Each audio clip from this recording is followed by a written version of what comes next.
Hari-hari kena baca Quran.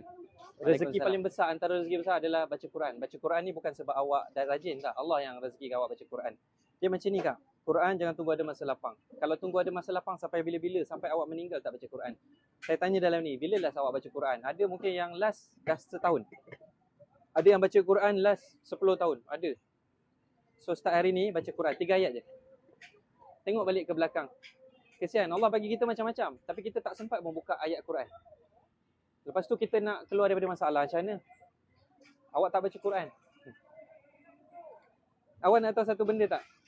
Awak nak tahu satu benda tak? Masa saya putus cinta, saya jumpa satu orang Arab ni. Dia jumpa saya, dia cakap, hari-hari kena baca Quran. Waalaikumsalam.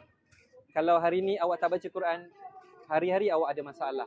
Setiap makhluk ni Allah dah ciptakan dia dengan masalah. Kita semua ni Allah ciptakan kita dengan masalah. Jadi hari-hari kena baca Quran. Awak bayangkan hari ni ada masalah, esok ada masalah, hari ketiga ada masalah, hari keempat ada masalah. Tapi awak baca Quran hanya seminggu sekali je. So masalah akan bertimpa-timpa. Tapi bila awak baca Quran setiap hari, masalah dengan Quran tu seiring. Dia akan selesaikan. Saya selalu cakap macam ni.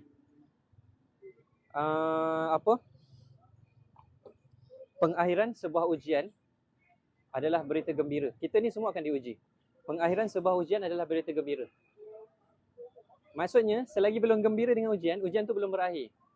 Dan Al-Quran adalah salah satu berita gembira yang Allah turunkan. Jadi, sebanyak mana kegembiraan yang awak nak, awak kena banyak baca Quran. Sebanyak itulah awak baca Quran. Faham tak ayat saya?